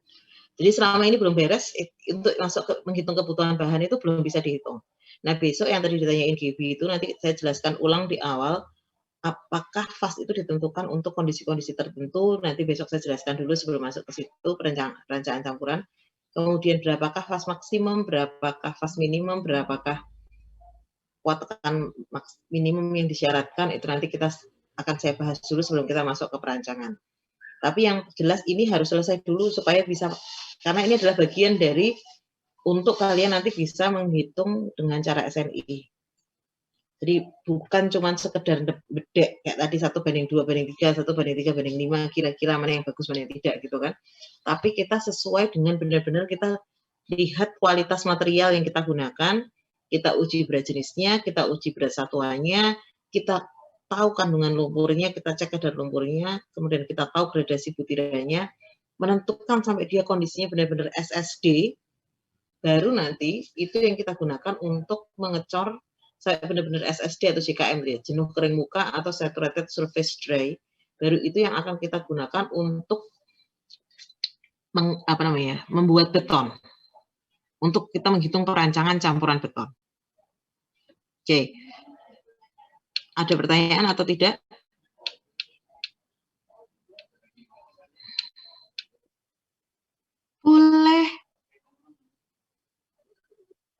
Boleh pakai Excel, boleh tulis tangan, terserah. Yang penting dikerjakan dan dikumpulkan dan bisa dipertanggungjawabkan. Terus saya kasih tahu, jangan cuma sekedar nyalin tugas temannya. Kerja bareng boleh, kerja sama boleh. Tapi kalian belajar. Jadi kerja sama-sama itu nggak apa-apa. Tapi belajar. Kalau bisa kalian ngitung sendiri, supaya kalian tahu alurnya. Jalannya itu dari mana. Kalau sekarang karena kita kuliahnya online, kalian ujian online, nanti waktu ujian saya juga nggak tahu, kalian contoh-contohan semuanya sama semua jawabannya saya juga nggak tahu. Ya terserah gitu kan, itu urusannya kalian sama Tuhan. Tetapi kalau kalian nggak bisa ngitung, tentu kalian hanya rugi sendiri. Kalau benar-benar kalian mau masuk ke industri konstruksi harus bisa ngitung beton. At least buat job make itu harus bisa. Pengawasan, pengendalian harus bisa. Nah kita ini pas ada di mata kuliahnya nih sekarang. Jadi ngitung campuran itu harus bisa. Insinyur sipil nggak bisa ngitung campuran beton. Waduh, nanti bahaya. Gitu ya. Makanya saya tekankan belajar, kerjakan sendiri. Gitu ya. Oke, sudah saya kirim di WA, jadi sudah tersampaikan soalnya untuk tugasnya. Silakan dikerjakan.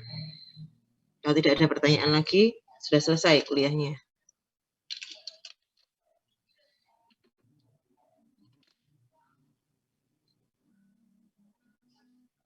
Ada pertanyaan? Oke. Mari kita berdoa. Berkat mau ngomong?